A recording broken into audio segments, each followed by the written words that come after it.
안철수 위원장이 내각에 참여하지 않는 것이 윤석열 당선인의 부담을 더는 것이라며 국무총리를 맡지 않겠다는 뜻을 밝혔습니다. 윤 당선인 측은 총리 인선에 속도를 낼 것이라고 밝혀 이르면 오는 3일 총리 후보를 지명할 것으로 보입니다. 대통령직 인수위원회가 본격적인 국정과제 선정에 착수했습니다. 인수위는 고위공직자 범죄수사처와 간담회에서 검찰에 우선 수사권을 주는 공수처법 24조 폐지에 대해 논의한 것으로 전해졌습니다. 산업부 블랙리스트 의혹을 수사하는 검찰이 산업부와 8개 산하기관에서 확보한 압수물 분석에 주력하고 있습니다. 검찰은 조만간 인사 담당자 소환 조사를 시작으로 윗선 규명에 수사력을 모을 전망입니다. 법무부가 대통령직 인수위원회에 형사처벌이 면제되는 촉법소년의 연령 기준을 낮추는 방안을 추진하겠다고 보고한 것으로 파악됐습니다. 윤석열 당선인은 대선 당시 촉법소년 기준을 만 12세 미만으로 낮추겠다고 공약했습니다. 어제 코로나19 신규 확진자가 42만 명대로 집계된 가운데 위중증 환자는 1,301명으로 역대 최다 규모가 됐습니다. 김부겸 국무총리는 최근 현 정부의 방역 정책에 대한 비판이 지나치다며 방역 성과 자체가 폄하돼서는 안 된다고 강조했습니다. 올해 일본 교과서 검정에서 일본군 위안부를 위안부로 수정하는 등 일본 정부 견해로 내용을 수정한 경우가 지난 2015년 이후 가장 많은 것으로 나타났습니다.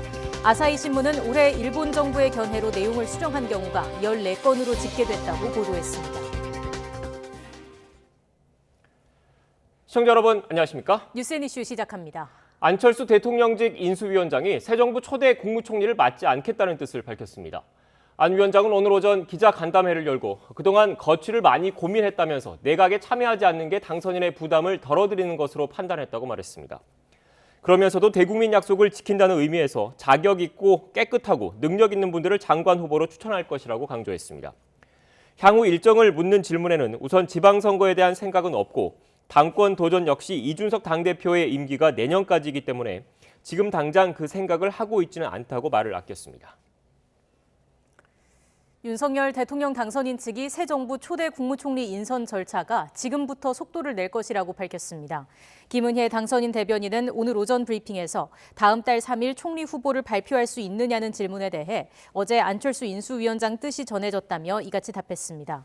김 대변인은 어제 안 위원장이 윤 당선인과 만났고 총리 인선과 관련한 말씀이 오간 것으로 확인했다고 설명했습니다. 법무부가 대통령직 인수위원회의 촉법소년 나이 기준을 낮추는 방안을 검토해 추진하겠다고 보고한 것으로 파악됐습니다. 법무부는 어제 인수위 정무사법행정부문과 업무보고에서 이 같은 내용의 촉법소년 연령 기준 현실화 방안을 보고했습니다. 법무부는 보고자료에 연령 하한선을 구체적으로 적시하진 않았지만 만 12세로 하향 조정하는 방안을 유력하게 검토하는 것으로 전해졌습니다.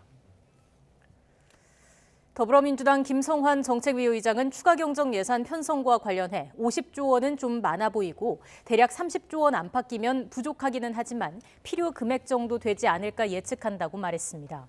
김 정책위의장은 KBS 라디오에 출연해 소상공인에게 600만 원을 지급한다고 하면 비용이 20조 원 정도 되고 나머지 법정 손실보상을 충분하게 하는 일, 임대료를 감면해주는 일, 소상공인 빚을 탕감하거나 보전해주는 일 정도면 30조 원 안팎이면 가능할 것 같다며 이같이 밝혔습니다.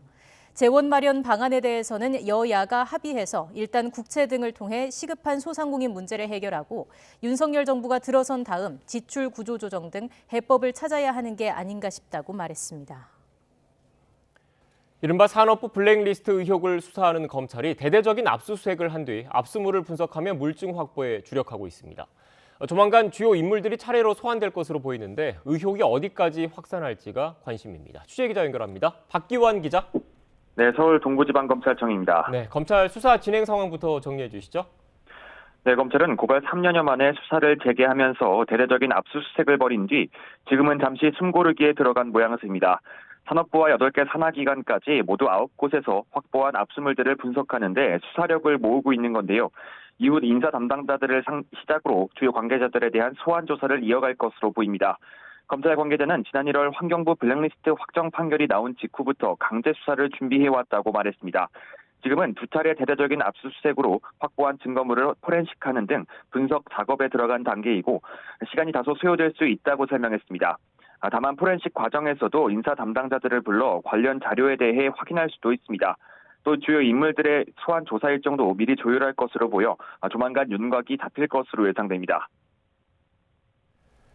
네, 환경부 사건과 비교했을 때 이번에도 청와대까지 수사가 이어질지 관심인데 어떻게 전망되고 있습니까?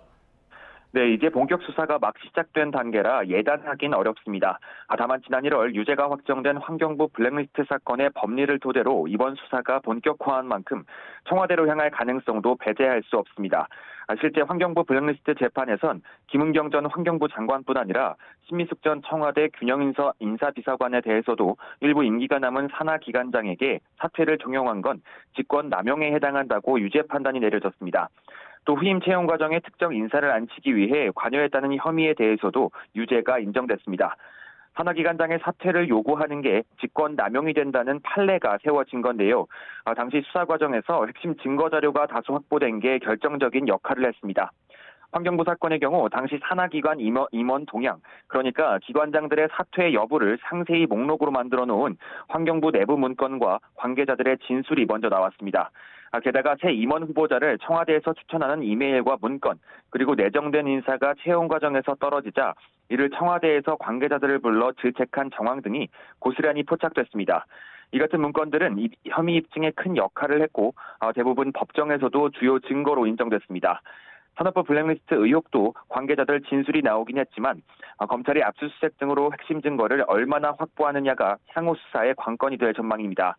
산업부 수사 결과에 따라 블랙리스트 의혹이 다른 부처로 확산할 가능성도 있습니다.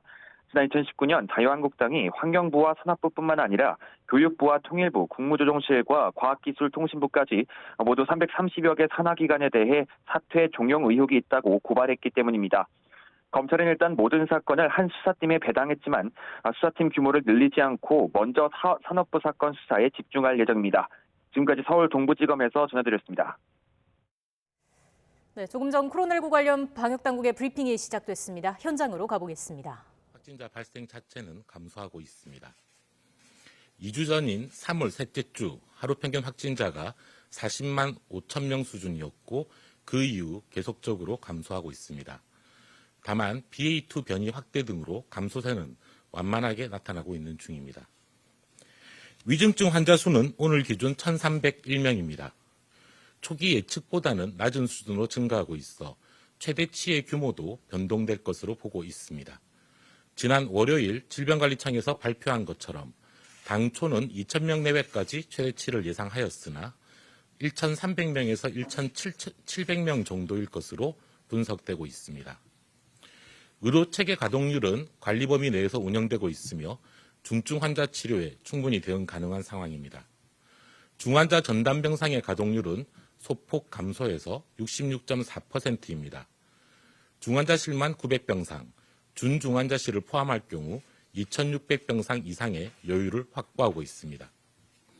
중등증 환자를 위한 입원 병상의 가동률은 50% 이하인 43.6%이며 하루 이상 입원을 대기하는 환자는 현재 없습니다. 사망자는 오늘 기준 432명이며 주간 평균으로는 346명입니다. 고인의 명복을 빌고 유가족들에게도 심심한 위로의 말씀을 전합니다. 오늘 기준 누적 치명률은 0.12%로 계속 감소하고 있으며 인구 10만 명당 사망률은 31명입니다. 고위험군 중심의 대응체계 전환과 치료제 투약 등으로 치명률과 사망률이 급격하게 증가하는 현상은 아직 나타나지 않고 있습니다. 오늘 중대본에서는 요양병원과 요양시설의 관리 강화 방안에 대해 논의하였습니다. 요양병원과 요양시설의 관리 강화로 집단 발생은 3월 첫째 주 이후 계속 감소하고 있습니다. 그러나 여전히 많은 확진자 수와 사망 원인을 차지하고 있습니다. 이에 따라 고위험군 환자의 적시 치료를 좀 더 강화하는 방안을 추진하기로 논의하였습니다. 이들 시설들의 환자가 중증으로 악화될 경우 중환자 치료가 지연되지 않도록 중증 환자는 병상 배정반의 한 라인을 통해 신속하게 중환자 병상으로 전환하겠습니다.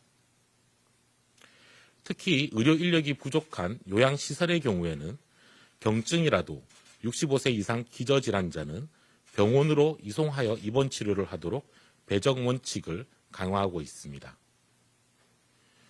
요양병원과 요양시설에 대해서는 먹는 치료제가 최대한 신속하게 처방되도록 하겠습니다. 요양병원은 최우선 순위로 치료제를 바로 공급하여 즉각적인 치료가 이루어지도록 하고 항체 치료제 등도 적극 활용할 예정입니다. 또한 요양시설에 대해서도 재택치료관리의료기관을 통해 바로 처방이 되고 치료가 시작되도록 개선하고 있습니다. 이와 함께 병용금기 의약품 등으로 팍스로비드 처방이 어려운 환자에 대해서는 라게브리오를 보완적으로 활용하여 최대한 많은 환자들이 치료제를 처방받도록 할 것입니다. 돌봄 인력의 확진으로 인한 업무 공백을 줄이기 위해 돌봄 인력의 지원을 강화하고 격리기간도 기관의 자율권을 부여합니다. 요양보호사 양성 과정의 현장 실습을 재개하여 보조인력으로 활용할 수 있도록 하고 중앙 차원에서도 인력 지원을 계속해서 강화하겠습니다. 참고로 오늘 현재 4,500명의 의료 인력이 의료와 방역 현장에 지원되고 있으며 이 중 간호사 2,847명, 요양보호사 등도 383명 현장에 지원되고 있습니다.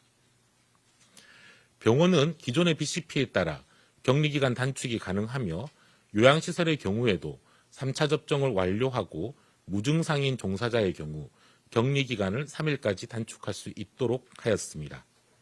이는 병원과 시설 자율적인 결정과 종사자 선택에 따라 가능해집니다. 2월 28일부터 시행하고 있는 4차 접종도 적극 추진하여 위중증과 사망 피해를 최소화하겠습니다. 2주 전부터 확진자 발생은 최고 구간을 지나 계속 감소세를 나타내고 있습니다. 지금은 이러한 감소세가 계속되고 더 분명해지는 것이 중요한 시기입니다. 아직은 감소세가 완만하며 하루 평균 30만 명 내외의 다수 확진자가 발생하고 있는 상황입니다. 이에 더해 BA2 변이 확산이라는 불확실성 요인도 함께 존재하고 있습니다. 국민 여러분들께서도 이러한 점을 고려하여 일상생활에 주의를 기울여 주실 것을 당부드립니다. 특히 60세 이상 고령층에 대해서는 계속적인 주의를 요청드립니다. 오미크론 변이도 여전히 고령층과 미접종자에게는 치명률이 높은 만큼 60세 이상 고령층의 경우 반드시 3차 접종을 받아주시기 바랍니다.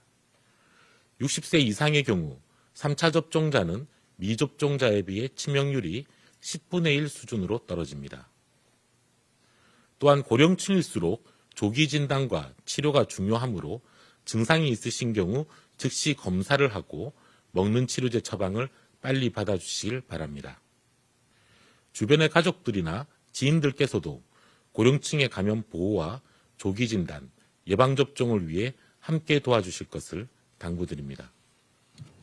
정부도 계속해서 위중증과 사망 피해를 최소화하며 현재의 감소세가 더 가속화되어 일상 회복을 더 빨리 할 수 있도록 모든 총력을 기울이겠습니다. 감사합니다. 네, 지금부터 질의응답 시간을 가지겠습니다. 배석자분께서는 단상 위로 올라와 주시기 바랍니다. 네, 지금까지 방역당국의 코로나19 관련 브리핑 전해드렸습니다. 주요 내용 간략하게 다시 한번 정리해드리겠습니다. 오늘 브리핑에선 최근 확산 추이에 대한 분석이 있었는데요. 주간 평균 확진자는 33만 5천 명 수준이고 병상 가동률은 위중증 병상의 경우 66.4%, 준중증은 68.9%라고 밝혔습니다. 누적 치명률은 0.12%로 분석됐습니다. 방역당국은 오미크론 확산세가 정점을 지나서 감소세에 들었다면서 11주 만에 감소세다 이런 분석을 내놨습니다. 이어지는 브리핑은 YTN2 채널을 통해서 계속 시청하실 수 있습니다.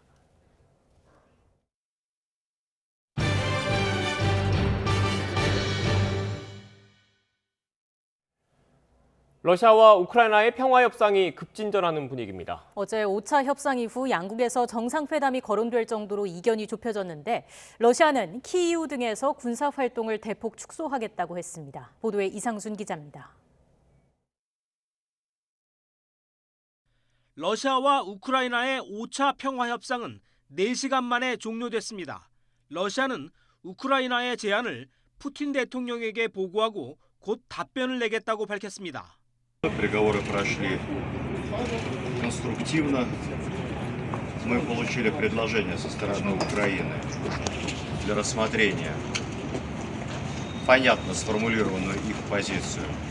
우크라이나는 중립국화를 받아들이고 외국 군사기지를 유치하지 않겠다고 전달했습니다. 대신 안보보장국이 나토처럼 유사시 자동 개입하는 안보보장 방식을 제안했습니다.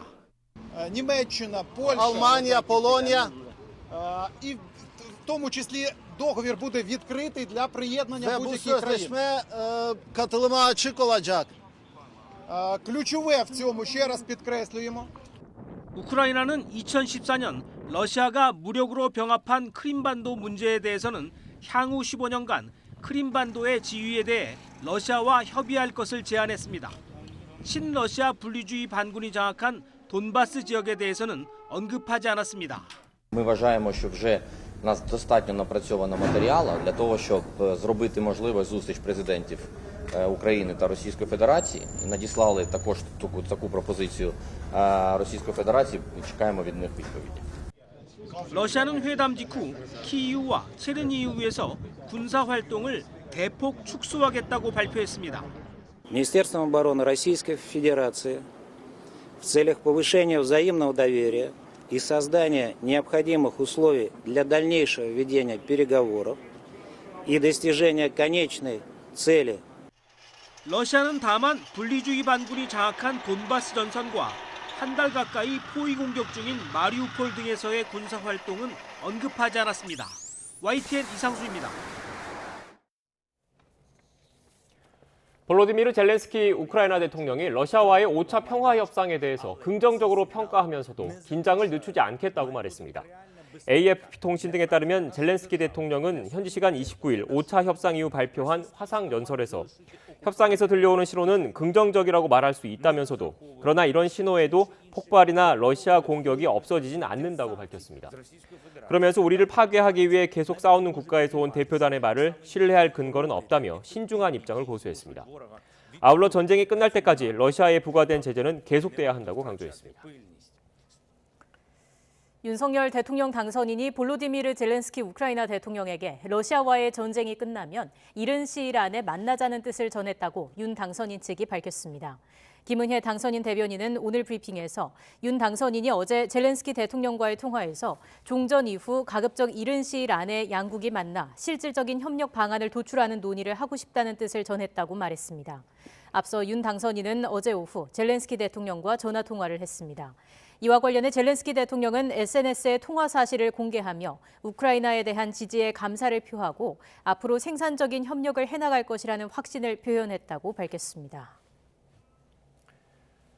바이든 미국 대통령은 러시아가 군사활동 축소 입장을 밝힌 데 대해서 지켜볼 것이라면서 신중한 반응을 보였습니다. 하지만 토니 블링컨 국무장관은 진정한 평화에 대한 신호를 감지하지 못했다고 말했고 국방부는 철군 등을 아직 믿기 어렵다고 평가했습니다. 워싱턴 강태욱 특파원의 보도입니다. 러시아와 우크라이나의 협상이 진전을 이뤘지만 미국은 러시아에 대한 의심을 거두지 않고 있습니다. 바이든 대통령은 러시아의 제안과 행동을 지켜볼 것이라고 말했습니다. 행동에 나서는 것을 볼 때까지 어떤 것도 예단하지 않을 것이라고 설명했습니다. We'll see. I don't read anything into it until I see what their actions are. We'll see if they follow through on what they're suggesting. 실무부처의 입장은 더 신중한 태도입니다. 블링컨 국무장관은 러시아가 우크라이나의 진정한 평화를 원한다는 어떤 신호도 감지하지 못했다고 말했습니다. 러시아의 말보다는 행동에 더 무게를 둔다며 즉각 공격을 멈추고 병력을 철수해야 한다고 강조했습니다. What I can say is this. There is what Russia says, and there is what Russia does. We're focused on the latter. And what Russia is doing is the continued brutalization of Ukraine. 미국 국방부도 러시아가 철군하겠다는 것을 믿을 만한 징후는 없으며 수도 키우이에 대한 위협이 끝나지 않았다고 설명했습니다. 백악관은 미국과 영국, 프랑스, 독일 정상들이 러시아가 더 큰 대가를 치르도록 제재를 지속한다는 결정을 확인했다고 밝혔습니다. 이렇듯 미국은 특히나 우크라이나 침공과 관련해 러시아를 신뢰하지 않고 있습니다. 그런 만큼 일부라도 철수를 확인할 때까지 미국 등 서방의 제재 압박은 유지될 것으로 보입니다. 워싱턴에서 YTN 강태욱입니다. 이스라엘에서 아랍계 무장 괴한이 오토바이를 타고 다니면서 행인들에게 총기를 난사해서 최소 5명이 숨졌습니다. 지난 일주일 사이 이 같은 무차별 공격이 3차례 이어져 10여 명이 숨지면서 조직적 테러 가능성에 대한 우려가 커지고 있습니다. 이동헌 기자의 보도입니다. 현지 시각 29일 밤 이스라엘 텔아비브 인근에서 소총으로 무장한 괴한이 오토바이를 타고 다니며 행인들에게 무차별 총격을 가해 최소 5명이 숨졌습니다. 지나던 차량을 멈춰 세우고 운전자에게 총격을 가했고 현장에 출동한 경찰에게도 총을 쏘았습니다. ראיתי סיטואציה מאוד קשה, ראיתי אופנוע שהיה בתוך הקיר של משטרה ושוטר לידו ירוי, כאילו נראה כמו מת, אז ישר התחלתי להשתלט על האירוע. 용의자는 요르단강 서안 출신의 27살 팔레스타인 청년으로 앞서 이스라엘 감옥에서 4년간 복역한 적이 있는 것으로 전해졌습니다. 용의자는 순찰 중이던 경찰의 총에 맞아 현장에서 숨졌습니다. 이스라엘에서는 이슬람 극단주의 무장 세력 이슬람국과 IS 추종자들의 살인 범죄가 지난 일주일 동안 3차례나 이어지고 있습니다. 지난 27일 밤 북부 하데라에서 IS 추종자 2명이 총기를 난사해 국경경비대 소속 남녀 경찰관이 목숨을 잃었습니다. 또 지난 22일에는 남부 바르세바에서 30대 아랍계 남성의 흉기를 휘둘러 시민 4명이 숨졌습니다. 이스라엘은 전국 경찰에 최고 수준의 경계령을 내리고 주요 도로에 검문소를 설치하고 유동 인구가 많은 지역엔 무장 병력을 배치했습니다. כוחות הביטחון של מדינת ישראל הם הטובים בעולם. הם ערוכים להתמודד עם המשימה, וכמו בגלים הקודמים, גם הפעם אנחנו ננצח.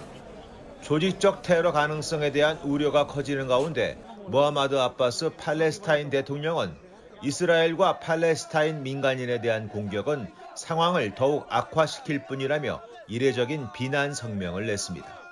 YTN 이동원입니다.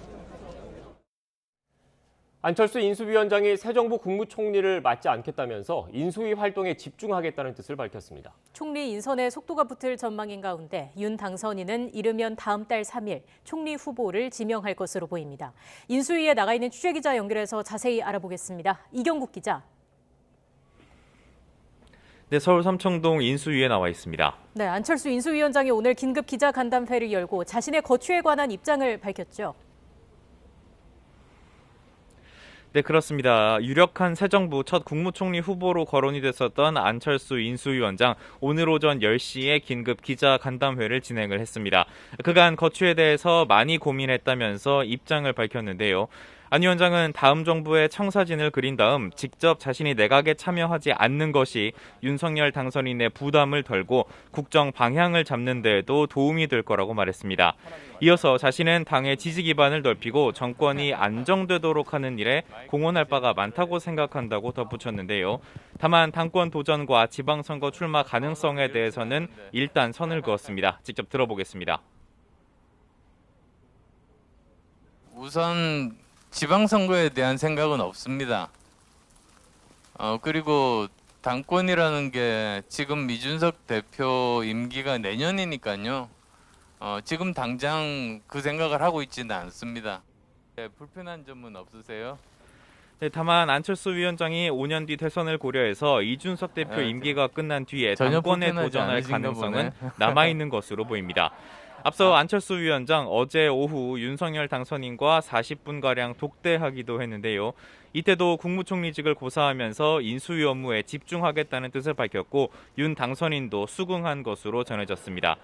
윤 당선인은 어제 안철수 위원장 외에도 김한길 국민통합위원장, 권영세 부위원장과도 독대한 것으로 파악됐는데요. 모두 국무총리 후보로 언급됐던 인물인 만큼 당선인이 총리 인선을 위한 교통정리에 나섰다는 분석도 나왔습니다. 네, 안철수 위원장이 총리직을 고사하면서 큰 변수가 사라진 것 같은데 새 정부 첫 총리 지명 언제쯤 이루어질 것으로 예상됩니까? 네, 말씀하신 것처럼 가장 큰 변수라고 할 수 있었던 안철수 인수위원장이 총리직을 고사하면서 총리 인선에는 속도가 붙을 것으로 보입니다. 이미 인수위 인사검증팀은 이 압축된 후보군을 상대로 한 검증 작업을 진행하고 있는데요. 검증을 신속하게 진행한다는 방침입니다. 여기에 윤 당선인 측 핵심 관계자도 YTN과의 통화에서 이번 주말이면 국무총리 후보에 가닥이 잡힐 거라고 말했는데요. 통상적으로 인수위의 중요 발표가 토요일보다는 일요일에 이루어지는 점을 고려하면 다음 달 3일 윤 당선인이 새 정부 첫 국무총리 후보를 지명할 가능성이 큰 상황입니다. 윤 당선인 측은 국민 통합과 양극화 갈등 해소라는 가치에 방점을 두고 총리 후보를 고심해왔습니다. 이에 따라서 한덕수 전 국무총리와 김한길 국민통합위원장 그리고 박주선 대통령 취임 준비위원장 등이 꾸준히 거론되고 있습니다.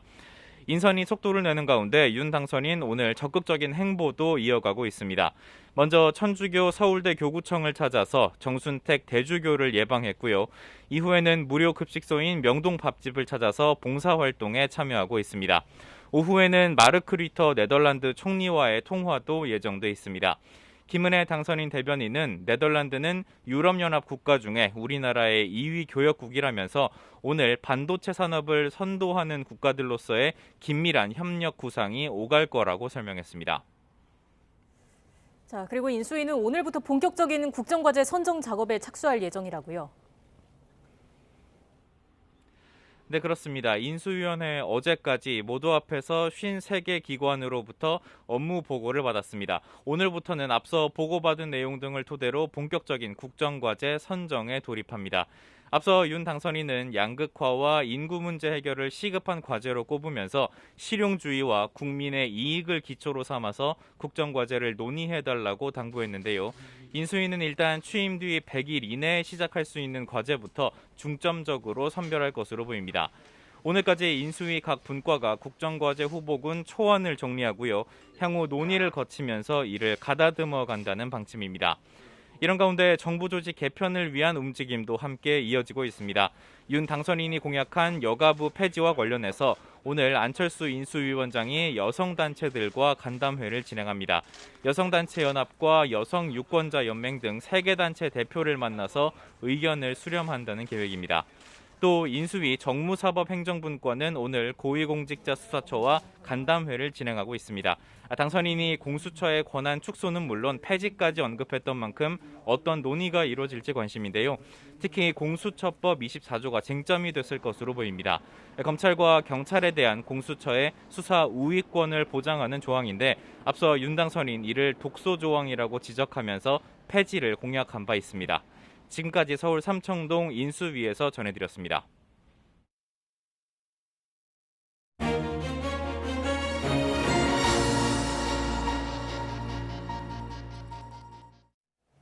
이른바 산업부 블랙리스트 의혹을 들여다보는 검찰이 전방위적으로 압수수색 속도를 높이고 있습니다. 고발장 접수 이후 꼭 3년 만에 정권 교체기에 이루어진 강제 수사입니다. 어떤 결과로 이어질지 김광삼 변호사와 함께 자세히 전망해 보겠습니다. 어서 오십시오. 네, 안녕하세요. 변호사님, 먼저 산업부 블랙리스트 의혹, 정확하게 어떤 의혹인지부터 좀 정리해 주시겠습니까? 산업부 블랙리스트는요, 2017년도에 이제 문재인 정부 출범하면서 배궁규 산업부 장관이 장관으로서 취임을 하죠. 네. 그로부터 한 2개월 정도 있다가 2017년 9월에 산업부 내 국장이 산업부 산하 기관이 굉장히 많습니다. 한 41개 되는데 그 중에서 일부 남동부 발진 이제 발전사 회사 사장 4명을 불러서 서울에 있는 모 호텔에서 불러요. 그래서 사표를 내면 좋겠다 이런 취지로 얘기를 하고 결국 나머지 4명이 다 사표를 냈죠. 그래서 그다음에 이제 사표를 낸 다음에 일단 탈원전 드라이브가 걸기 시작해서 굉장히 속도를 좀 빨리게 내요. 그래서 이제 궁극적으로 말하면 산업부에서 국정철학, 우리가 이제 코드라고 얘기하잖아요. 코드에 맞는 공공기관 산하 임원들로 같이 가겠다. 네. 그래서 코드가 맞지 않으면 사표를 내라. 이게 일종의 이제 사표 종용이라 할 수 있기 때문에 이 부분이 직권남용죄에 해당되는지 여부, 이 부분에 대해서 지금 검찰에서 수사를 하고 또 압수수색을 한 거죠. 직권 남용이 이제 핵심 혐의라고 볼 수가 있는데 3년 만에 수사에 나선 그 배경도 궁금해요. 일단 그 환경부 블랙리스트와 닮아 있다 이런 얘기를 저희가 많이 하는데 네. 검찰은 대법원의 확정 판결을 기다렸다가 수사를 다시 시작했다 이런 입장인 건데 어떻게 좀 봐야 할까요? 그건 제가 볼 때는 설득 납득이 되지 않아요. 왜냐하면 지금 고발한 게 2019년도 1월이고요. 그다음에 아마 2019년 4월에 관련된 참고인들 조사했거든요. 그다음에 이제 수사를 딱 중지했단 말이에요. 그리고 이제 대선이 끝난 다음에 다시 시작한 건데 사실 그 당시에 수사를 계속 진행한 게 좀 맞았겠죠. 그런데 지금 검찰은 지금 환경부 장관이었던 김은경 전 장관에 대해서 사실 이와 비슷한 사례로 실형 선고를 받았잖아요. 예. 그게 올해 1월이에요. 네. 그래서 대법원의 결과를 좀 보려고 했다 이렇게 얘기를 하고 있는데 이미 1심, 2심에서 결과가 나왔지 않습니까? 그리고 검찰은 일단 기소를 하면요. 유죄, 무죄를 기다린 게 아니고 대부분이 그 이전에 했던 스탠스를 유지하면서 수사를 하고 기소를 하거든요. 네. 그러면 이제까지 3년 2개월 이상을 계속 수사를 지연시켰다는 것 자체는 너무 살아있는 권리에 대한 눈치를 본 게 아니냐. 그러다가 이번에 정권이 바뀌니까 이제 수사를 하는 게 아니냐. 그런 비판은 충분히 받을 여지가 있기 때문에 어떠한 이유가 있어서 아마 수사가 지연이 됐겠지만 그 지연에 대해서 국민이 좀 납득할 수 없는 그런 이유를 좀 대고 있다 이렇게 봅니다. 네, 그 시점에 대해서 비판적인 입장을 내비치셨는데 박범계 법무부 장관도 이런 입장을 표명을 했더라고요. 준비된 그래픽 있는데 좀 띄워주시겠습니까? 네, 서울 동부지검의 압수수색 보고를 받고 참 빠르네라고 표현했다 이렇게 좀 알려지고 있는데 어떻게 보십니까? 일단 이제 빠르네라는 표현이 이중적 의미를 가질 수 있어요. 네. 왜냐하면 3년 동안 안 했잖아요. 네. 그럼 그 전에 좀 빨리 해야 하는데 왜 이제 와서 하느냐 의미. 또 하나 이제 정권이 바뀌었잖아요. 그리고 이제 박범계 장관은 현 정부의 내각의 일원이단 말이에요. 그래서 정권이 바뀌자마자 그렇게 뭉개고 있던 사건 자체를 이렇게 빨리 하는 거에 대한 본인의 안타까움 아니면 비판 이런 취지로 얘기를 한 것 같아요. 그래서 저 표현 자체는 제가 볼 때는 장관으로서 충분히 할 수 있는 이야기다 이렇게 봅니다. 네. 그러니까 지금 그 압수수색 시점을 놓고 양측에서 각기 다른 입장에서 좀 비판적인 시각을 내놓는 것 같아요. 한쪽에서는 이렇게 정권이 바뀌자마자 수사를 한다. 또 다른 한쪽에서는 그동안 수사를 안 하다가 이제야 한다. 어떻게 보면 양쪽 다 그 갖고 있는 생각은 다르지만 이 시점에 대해서는 비판적인 목소리를 낸다는 것 결국 검찰의 정치적인 중립성과 관련해서 공통된 비판적인 입장이다 이렇게 봐야 되는 겁니까? 아니, 맞습니다. 이제 객관적으로 보면 3년 2개월 동안 사건을 묵혀두는 건 있을 수 없잖아요. 그러면 그 이후에 물론 약간 우리가 이제 정치적인 어떤 과정을 좀 볼 필요는 있어요. 네. 서울 동부지검에서 수사를 하는데 그 과정에서 수사팀장을 맡고 있는 부장검사가 좌천이 됐고요. 그다음에 이제 검사장이 계속적으로 좌천서 인사를 갔거든요. 그러면 사실 검사의 입장에서 보면 이것을 수사를 개시했을 때 자신에게도 좀 불이익이 올 수 있다 이런 생각할 수도 있고요. 그리고 수사 자체가 사실은 진행하기에 굉장히 검찰에 있어서는 난감했던 부분도 있어요. 왜냐하면 환경부 전 장관 김은경 장관이 실형을 선고받았잖아요. 네. 그러면 이걸 수사를 계속하면 현 정부에 엄청나게 부담이 가는 거거든요. 그러다 보니까 이제 검찰의 입장에서는 상당히 눈치 보기 수사를 했다 이렇게 볼 수밖에 없고 다른 건 정말 어떤 이유가 있느냐를 떠나서 일단 3년 2개월 동안 수사를 지체했다는 것은 분명히 늑장 수사는 맞는 거 아니겠습니까? 예. 네, 알겠습니다. 일단 앞서 박상현 앵커도 얘기했지만 검찰 입장에서는 이른바 환경부 블랙리스트 사건 재판 과정을 좀 지켜보고 나서 수사에 들어갔다 이렇게 해명을 하고 있지만 또 변호사님 말씀하셨던 것처럼 변호사님도 검사 출신이시잖아요. 네. 그런데 이런 비판적인 목소리가 있다는 것도 검찰이 눈여겨서 좀 각성을 했으면 좋겠다는 생각도 좀 들고요. 네. 일단 환경부 블랙리스트 사건 얘기를 했으니까 이게 만약에 수사가 계속 진행이 된다면 좀 유사한 사건인 거잖아요. 그러니까 더 윗선까지 올라갈 가능성이 있는 건지 그리고 실제로 처벌까지 이어질 가능성이 있는 건지 어떻게 보십니까?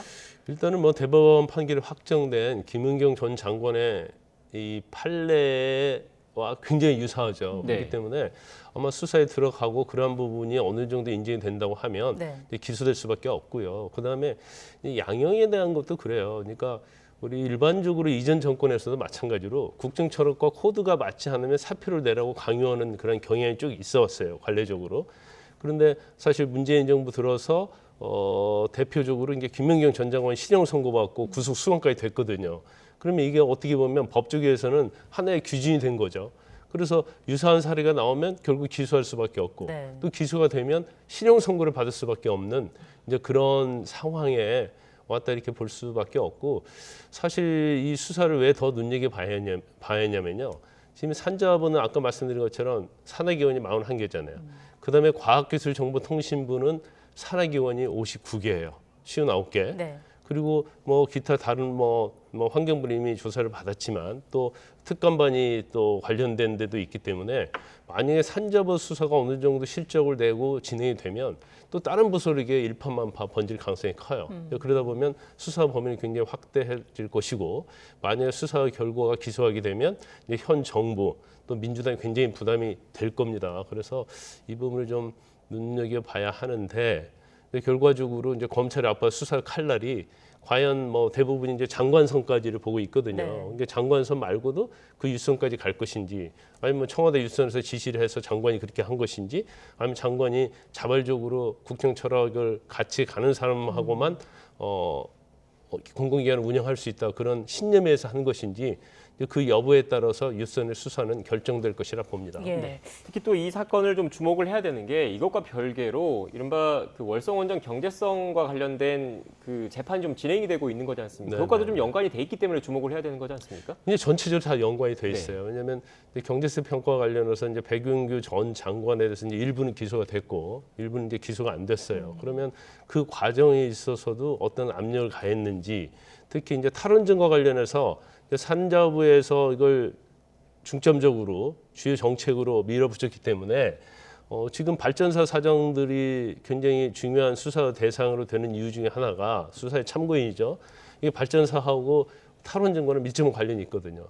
그러면 결과적으로 발전사 사장들에게 사표를 받고 그다음에 경제성 뭐 월성 1호기 경제성 조작을 하고 이런 것들이 사실은 굉장히 이게 얽히고 설켜있기 때문에 수사 방향이 결과적으로 거기까지도 갈 가능성이 크다 이렇게 봅니다. 결국에는 뭐 관건은 유죄가 인정될 정도로 증거가 확보돼 있는지 이 부분을 또 좀 지켜봐야 할 것 같고요. 주제를 바꿔서 검찰의 압수수색으로 삼성 웰스토리 사건도 다시 좀 주목을 받고 있습니다. 네. 이 이야기도 간략하게 먼저 설명을 해주시죠. 삼성 웰스토리는요, 삼성물산의 자회사입니다. 그래서 삼성물산이 지분을 100% 갖고 있어요. 우리가 이제 법상으로 일감몰아지를 못하게 돼 있거든요. 그런데 삼성그룹의 산하에 이제 삼성전자, 삼성디스플레이, 삼성전기, 삼성 S대 이런 데서 산에 급식을 해야 하잖아요. 네. 근데 삼성 웰스토리에 이 급식을 다 몰아준 거예요. 근데 그냥 단순히 몰아준 게 아니고 지금 언론 보도에 의하면 예를 들어서 밥 한 끼, 사내 급식 한 끼 5,000원이라고 하면 일반적으로 급식계의 평균이 있거든요. 네. 그런데 아무리 급식계의 평균이 있다 하더라도 더 질 좋은 사내 급식을 한다 하더라도 이제 과도하게 금액을 높이 책정했다는 거예요. 이게 일반적인 평균 사내 급식이 5,000원이라고 하면 저도 6,000~7,000원. 그러다 보니까 특히 삼성 웰스토리에 유타 수수료랄지 아니면 식재료 마진 이런 것들을 보장을 해주는 거예요. 그런데 그런 사례가 없거든요. 그러다 보니까 삼성 웰스토리가 엄청난 이익을 가져간 거예요. 그런데 여기서 끝난 게 아니고 여기에서 번 돈 자체는 삼성물산의 자회사잖아요. 네. 결국 그 돈을 가지고 삼성물산에 배당을 많이 했다는 거고 삼성물산에 배당을 많이 하게 되면 결국 이재용 사주 일가들에게 배당금이 굉장히 많이 돌아간 거죠. 이제 그렇기 때문에 이것도 마찬가지예요. 원래 삼성 웰스토리는 제일모직의 자회사거든요. 네. 근데 삼성물산 제일모직이 합병했잖아요. 그러면서 삼성물산 자회사로 됐기 때문에 승계 과정이랄지 아니면 배당을 하는 데 있어서 어떤 경우에 있어서 삼성 웰스토리가 이익을 취해서 사주 일가의 이득을 더 많이 준 게 아니냐 이런 부분도 아마 수사될 가능성이 큰데 이 수사는 그냥 검찰 자체에서 하는 게 아니고요. 공정위에서 잘못됐다고 해서 고발을 한 사건입니다. 네. 지금 그 말씀하셨던 것처럼 이 사건에 대해서 특히 관심을 갖고 있는 게 이렇게 일감 몰아주기 외에 추가적으로 삼성그룹의 경영권 승계 과정에서 뭔가 이 웰스토리라는 회사가 역할을 하지 않았느냐라는 이 의구심 때문에 지금 주목을 더 받고 있는 거잖아요. 네네. 말씀하셨던 것처럼 삼성 경영권 승계 과정에 대한 재판은 계속 진행 중인 거지 않습니까? 그러니까 현재 삼성그룹의 핵심적인 지배구조의 핵심적인 회사는 새로 통합된 삼성물산인데 그 이전에 제일모직과 옛 삼성물산이 통합을 했었잖아요. 근데 그 과정에서 뭔가 좀 문제가 있지 않았냐라는 게 지금 검찰의 입장인 거지 않습니까? 어떻습니까? 지금 이 경영 승계 관련해서 가장 큰 이제 법률적인 문제점 중에 하나가요. 삼성물산과 제일모직이 합병을 해요. 근데 제일모직의 지분을 이재용 부회장이 그 당시에 23% 이상을 가지고 있었거든요. 네. 그러면 제일모직을 평가를 높게 하고 삼성물산을 낮게 할수록 이재용 부회장에게는 유리하고 그다음에 승계하는 데 있어서도 굉장히 수월하게 승계할 수 있거든요. 그렇기 때문에 이재용 부회장이 지분을 많이 갖고 있는 제일모직의 평가를 굉장히 부풀리고 네. 삼성물산의 평가를 낮게 해서 사실은 주식의 합병 비율을 굉장히 객관적으로 공정성 없게 했다. 그래서 이제 승계를 받았다. 이게 사실은 굉장히 중요한 포인트거든요.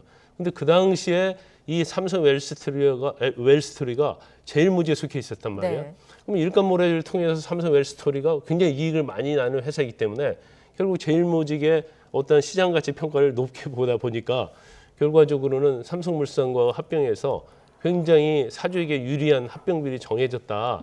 이 부분도 지금 검찰이 들여다볼 가능성이 크고 현재 이재용 부회장이 재판을 받고 있는 그 내용에도 아마 이 부분이 나올 거라 보는데 이 수사가 어떻게 되느냐에 따라서 만약에 그런 부분에 영향을 미쳤다는 결과가 나오면 이재용 부회장에게 좀 불리할 수는 있겠죠. 네. 일단 뭐 이 그 경영권 승계 과정 수사와 관련해서 삼성 측에서는 뭐 이거 외에 뭐 분식회계라든지 여러 논란들이 좀 불거지고 있지 않습니까? 그런 게 없었고 정상적인 경영 활동을 통해서 합병이 이루어졌다라는 입장을 유지하고 있다는 점을 참고로 말씀을 드리겠습니다. 네. 일단 이 시점 역시 또 궁금해요. 이렇게 그 어떻게 보면 정권이 바뀌고 대선 결과가 나온 이후에 검찰이 이렇게 속도를 내는 이유는 뭐라고 보십니까? 물론 이제 언론의 어떤 뭐 보도에 의하면 윤석열 당선인의 의중이 굉장히 반영된 게 아니냐. 이제 윤석열 당선인이 뭐 후보 시절 때도 그렇고 또 총장 때도 항상 이게 공정한 거래 이런 얘기를 많이 했었어요. 근데 저는 개인적으로 볼 때 뭐 정권의 눈치를 봤다 이렇게 보지는 않아요. 왜냐하면 이 사건 자체가 검찰에서 스스로 시작한 사건이라고 한다면 뭔가 새로운 정부의 눈치를 보고 당선인의 눈치를 봤다고 보지만 이건 이미 공정거래에서 조사를 많이 하고 사상 최대의 과태료를 물린 사안이에요. 네. 그리고 이미 고발이 된 사건이기 때문에 이제 검찰 입장에서는 조사할 수밖에 없다. 근데 단지 이미 뭐 불법 승계 관련된 것은 이제 기소가 돼서 재판을 받고 있기 때문에 이 부분을 수사를 한다고 해서 그게 결정적인 영향을 미칠 것은 아니다 이렇게 봐요. 그렇기 때문에 이 고발 사건을 조사하는 시발점이다 이렇게 보고 있습니다. 네. 일단 이것과 관련해서도 삼성 측에서는 뭐 직원 복지 차원이라는 얘기가 있었고 또 웰스토리 사내급식 계약은 정상적인 거래다라는 입장을 유지하고 있다는 점을 참고로 말씀을 드리겠습니다. 결국 이렇게 입장이 첨예한 만큼 삼성 측에서도 적극적으로 반박에 나서겠죠. 어떻습니까? 일단 뭐 당연히 삼성 측에서는 지금 과태료만 해도 2,400억이 넘지 않습니까? 그래서 이 부분에 대해서는 이제 행정소송을 냈고요. 아마 수사를 받는 과정에서도 이 급식 자체가 어떤 사내의 어떤 복지 차원, 네. 그래서 굉장히 질 좋은 급식을 하기 위한 뭐 방법이었다 아마 그렇게 얘기할 가능성이 커요. 그런데 그게 지금 일반적으로 이제 급식 사업을 하는 사람의 영업 마진율이 5% 내외로 알려져 있거든요. 그런데 거의 한 25%까지 마진이 있었다고 한다면 이 부분에 대해서는 아무리 복지를 위한 부분이나 할지라도 고의적으로 과도하게 일감 몰아주게 한 거 아니냐. 이런 뭐 논란은 충분히 있을 수 있다 이렇게 봅니다. 네. 변호사님 마지막으로 이거 하나만 좀 여쭤볼게요. 그 법무부의 인수에 대한 업무 보고도 마무리가 됐는데 이전보다는 좀 한 발 물러선 모습이었습니다. 어떻게 보셨습니까? 일단 그 아마 박범계 장관이 뭐 현 정부의 장관이고 또 이전에 이제 윤석열 당선인으로 굉장히 이 수사지휘와 관련해서 마찰을 많이 빚었잖아요. 그래서 정치인의 입장으로서 이제 반대 의견을 피력한 거라고 봐요. 그런데 이제 반대 의견도 사실은 업무 보고하기 전날 개인적 의견을 얘기했잖아요. 그런데 사실 인수위의 보고 자체는 개인적 의견이 아니고 법무부의 의견을 보고해야 하는 거거든요. 네. 그래서 인수위에 보고할 때는 당선인을 공항이 된 의견을 거기에 적게 돼 있어요. 기재하게 돼 있는데 그럼 법무부 의견이 들어가는 게 맞죠.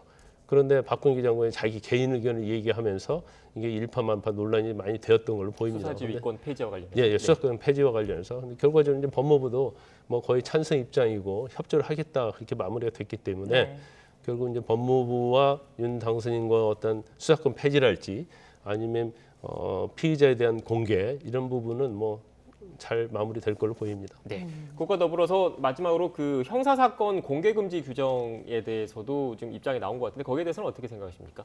일단 좀 손볼 필요는 있다고 봐요. 네. 왜냐하면 조국 전 장관이 취임을 하면서 이제 공개 자체를 안 하는 걸로 했거든요. 특히 기소 전에. 그런데 사실 그 이후에 그 규정이 또 제대로 지켜졌느냐? 또 그게 아니었어요. 왜냐하면 선택적, 아니면 정치적으로 지켜졌다 지켜지지 않았다 했거든요.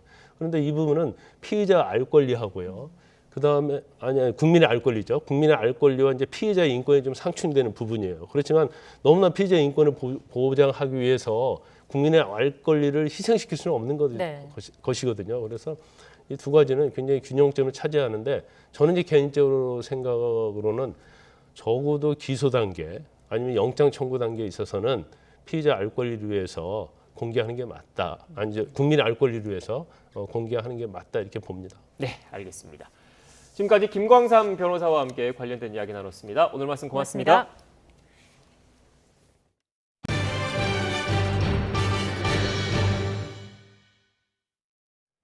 네, 봄이 왔지만 봄 같지 않다는 말이 있죠. 요즘 삼성이 직면한 상황이 비슷합니다. 기술 혁신의 아이콘으로 여겨졌던 삼성전자가 기술력 문제로 삼중고에 직면했습니다. 김상우 기자입니다. 코로나 사태 속에서도 정부 예산 절반에 가까운 280조 원의 매출이라는 대성과를 올린 삼성전자의 올해 주주총회. 주총장 안팎에서는 이른바 MZ세대 동학개미와 삼성전자 노조가 최신작인 갤럭시 S22의 강제 성능 제한 기능 GOS에 항의하는 송곳 같은 질문과 시위가 이어졌습니다. GOS는 고성능 게임 등을 실행할 때 반도체의 발열을 막고 배터리 소모를 줄이기 위해 화면 해상도 등을 인위적으로 제어하는 장치입니다. 갤럭시 소비자 약 2,000명이 삼성전자가 GOS의 존재를 숨기고 마치 최신의 프로세스를 탑재해서 게임 등을 최고 성능으로 할 수 있는 것처럼 허위 표시 홍보했다며 집단 소송을 제기했습니다. 이번에 게임을 하려고 핸드폰을 새로 샀는데 큰돈 주고 근데 막상 게임을 해보니까 버벅거리고 열도 너무 나고 해서 사기를 당한 것 같아가지고 소송에 참여하게 되었습니다. 삼성전자 측은 GOS 기능을 사용자가 켜고 끌 수 있게 소프트웨어 업데이트와 함께 사과했지만 소송 참여자들은 경영진의 대처가 신뢰 회복에 미흡하다고 보는 분위기입니다. 과거 갤럭시 모델에도 이런 문제점이 있었는데 이슈화되지 않았다며 아이폰 등과 발열 성능을 비교하면서 추가 집단 소송도 준비 중입니다. 일각에서는 GOS 논란의 원인은 기술력의 위기이며 기술 혁신보다는 단기 실적 달성을 금과 억적처럼 여기는 기업 문화 때문이라고 분석하고 있습니다. 세계적인 기업으로서 기술력에 대한 브랜딩을 계속 해오지 않았습니까? 그리고 그런 부분들을 소비자들은 신뢰를 하고 구매해온 것이고요.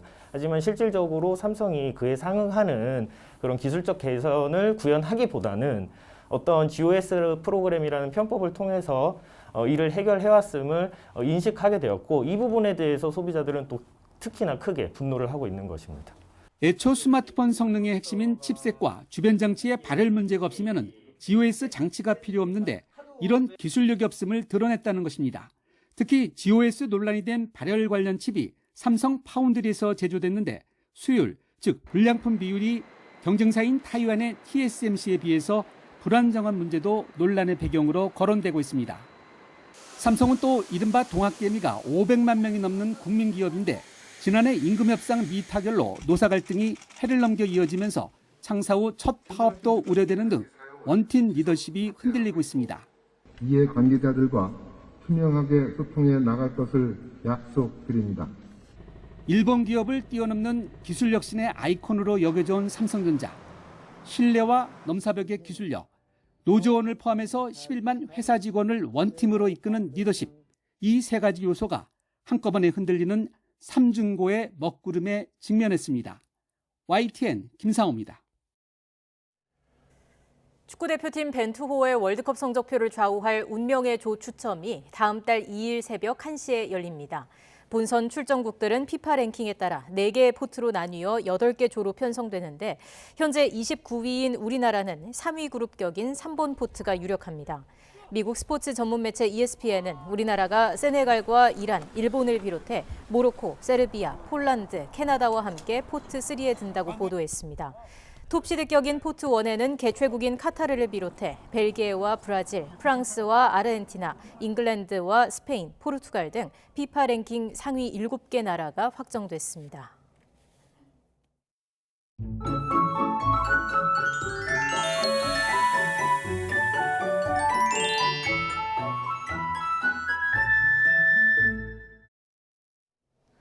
오늘은 전국에 봄비가 내립니다.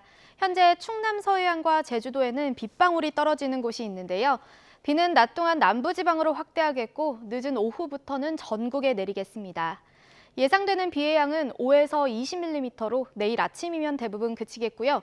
동해안 지방은 내일 오후까지도 이어지는 곳이 있겠습니다. 기온이 낮은 강원 산간에는 최고 5cm의 눈이 예상됩니다. 오늘 낮 기온은 어제와 비슷하거나 조금 높겠습니다. 서울 15도, 대전 18도, 광주와 대구 21도가 예상됩니다. 내일 비가 그친 뒤에는 찬 공기가 내려오면서 다소 쌀쌀해질 전망입니다. 날씨였습니다. 뉴스 앤 이슈 2부는 정치권 소식으로 문을 열겠습니다. 저희는 잠시 뒤에 뵙겠습니다.